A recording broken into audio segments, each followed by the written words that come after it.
Hey everyone, my name is Dan Kidder. I am one of the sponsors of the referendum against the City Council borrowing up to $7 million, 6.2 up to $7 million for the multi-access center or the MAC center or the basketball gyms attached to the aquatic center. Behind me on the table are emails that were sent to City Council. I issued a grammar request. The city attorney printed all those emails out for me, and I've just been going through them. There's a bunch of them that don't really, address the pro or con, and I'm going to go back through those in more detail. A lot of those are internal communications between the city and the members of council. But the statement was made, I believe it was by Councilman Isom, that the emails that they have received from the community have been 4-1 in favor of proceeding with the MAC Center, the basketball courts, whatever you want to call it. So I've gone through and done a count, a tally. So over here, with a red X on them, we have 55 emails that were sent to members of the council, opposed or urging that it be placed on the ballot for the people to decide. The explicitly in favor of emails, 14. So it's the opposite. It's been running 4-1 opposed to proceeding with the MAC Center, despite what Councilman, I believe it was Isom. I'll find the video clip and I'll put it in this. What's being said by the majority tonight, that is not the majority feel in our community. The majority of the people want us to move forward with this facility. We've been contacted by far more people than are sitting in this room that says, please don't let the opportunity go. The city is but there is another quote-unquote majority that has approached me and talked to me on the other side of the issue, like the few that came up and were bold enough to represent that side of the issue. And I, like Craig, I don't know if it's the mix of people that we receive in emails and various other sources, but there is a large positive group to move forward with this. And I like he says, sometimes they're not the vocal majority, but if I was to add up numbers, the fours will be way ahead of the against in the emails I've received and phone calls. From the city council meeting where that was said. So we would have to have an amazing suspension of disbelief to understand and believe that personal communications are running 4-1 when emails are running 4-1 against. This is part of our problem here. This entire process, it's not so much an issue of should we build it, should we not build it, should we bond it, should we borrow the money. It's an issue, do we trust the council?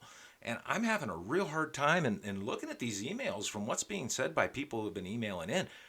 There's a lot of mistrust from this community towards the city council. And that's why we want this to go on the ballot. That's what this referendum is all about. We are urging the city council to put this on the ballot. And since they are not going to do that, we're going to do that for them. That's what this referendum will do. It will cause the issue of borrowing this money. That's what we're doing when we do a bond. It's borrowing the money. We have to pay it back. The payback amount is $8.3 million. Do we want, as a city, to borrow this money to build this facility? We have firehouses that we need. We need more police officers. We've got 19% growth going on right now. We need new water, new sewer.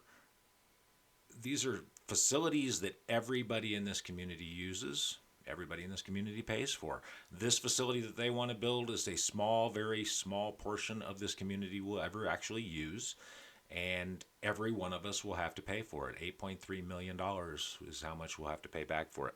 So part of this issue is the trust. We're being told in city council meetings, open meetings, that it's running 4-1 in support. And the numbers are telling us it's actually running 4-1 against, or 4-1 in favor of putting it on the ballot. And that's what we want to do. Now, I've got another stack of emails here, and they're a little mixed. This one says I support the ice rink, and then I oppose the basketball. these are all pretty much ice rink related. So there were a lot of emails that had to do with the ice rink, and I don't want people to get confused about this issue. This is not about the ice rink. This is about, should we encumber the city with up to $7 million bond? 6.2 million is the price tag that's been thrown around. 8.3 million and paying it back. Should we encumber every person in this city with that kind of debt? Raising impact fees, doubling the impact fees that developers have to pay to develop parks, raising impact fees on new construction, paying more every time you go to buy something in goods and services when you're purchasing things. Should we encumber the city with that so that some people can play basketball? Or should we invest that money going forward into services and infrastructure that every person in this community will use? Firehouses, police officers on the street, water, sewer. These are things that we have to ask as a community, and that's what this referendum is going to do. It's going to allow you to have a voice. Now, some other things I noticed going through these emails. So what I did is a grammar request. It's the, I can't remember what GRAMA stands for. It's like a Freedom of Information Act for the state of Utah. Did a grammar request on all these emails, and Tyler Romerl, the city attorney, was really good. He got me all these emails and printed them out for me and got it down to cost me $48.25. So I thought it was going to cost me $100. But been going through them, and some of the things that I'm seeing, there's some misinformation out there, and a big part of that is one of the city employees, Jennifer Weaver, who is the director of the Aquatic Center or the Leisure Services, or I'm not sure of her exact title, but she sent out an email and she made a lot of very misleading statements to people. And one of the things that it really sticks out that was a misleading statement is that this was promised when the Aquatic Center was first built. And the reality of that is no, it was not promised. In fact, it was explicitly removed from the Aquatic Center project because of the price overrun that it would cause, and they knew that they could never get the votes to approve the Aquatic Center with that big ticket attached to it. So they moved forward, they built the footings onto the Aquatic Center, but that was never promised. It was a plan that we would like to see maybe someday when we can afford it. But this was never promised, and there's a lot of language in these emails that this was promised. We need to move forward, especially these 14 pros. Well, since this was promised to us when we did the Aquatic Center back in 2008, this should move forward. No, that is not the case. That is absolutely the opposite of what the case is. The city knew at that time when they were doing this bond issue, they had to do it with that type of a bond. This is a different bond for the basketball complex, so they don't have to put it for a vote. But when they were going with the Aquatic Center, they knew that that would never pass the vote from the voters with that big extra basketball complex on there. So that's some of the misinformation that's being put out there. There was an open mic at the last city council meeting where Councilman Isom was speaking to Councilman Phillips, and he said, "Oh, there's just so much misinformation being put out there." Yeah, guess who's putting that misinformation out there? The city council is. I've gone back through. All of the numbers that I've been using come directly from all of the documents that have been put out during this whole process. I added up the totals. That's where I get the $8.3 million. Looking at some of these emails, it's funny. It started off, it was $4.8 million, and then it was $5 million, then it was $5.2 million, and oh, there was a typo in a document that was hard to read, and so it got up to $7.2 million, but it was actually a 5, not a 6, and so it's $6.2 million. But now we're bonding up to $7 million, and the payback on that, adding up the numbers of the payback right from that master agreement that came out of city council is $8.3 million. And we haven't even gotten bids yet. So we're looking to borrow the money so that we can get the bids. And, you know, it's funny when you're a contractor and you know how much is in the budget. You can always bid right up to that amount, right? So it's almost a guarantee that you're going to get bids that are just right around 6.2 or $7 million. Funny how that works. But anyway, that's what I've been doing today, is going through stacks and stacks of city council emails. We're working to get some more. We're going to be looking to see what other conversations have been going on so that we can get to the bottom of what's going on. We've already submitted our 500-word argument. The city now has to respond to that, and we have an opportunity to tweak our argument a little bit.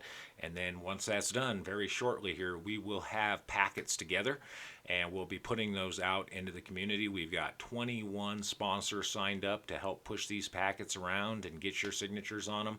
So here's the deal with these packets. You must be a resident of Cedar City proper. You cannot live in Enoch. Just because you have the same zip code doesn't have anything to do with it. You have to live within the boundaries of Cedar City to sign this packet. You can only sign once, and you have to be a registered voter. And if you're not a registered voter, we'd be happy to sign you up and get you registered to vote. It might help fix the problems that we're having with our city council come the next election. But we want to get as many signatures as we can. We're looking ballpark for around 1,500 signatures is what we're required to get, but we are confident that we can get about 3,000 signatures. And that gives us a safety margin in case somebody signs twice or somebody's not a registered voter or they live outside of the city limits. And that way we don't get just the right amount that we need. We have a buffer in that. So we'll be getting those out to you pretty soon. I will keep you updated and keep giving you information as we go forward. And I want to thank everybody who has expressed their support in this movement.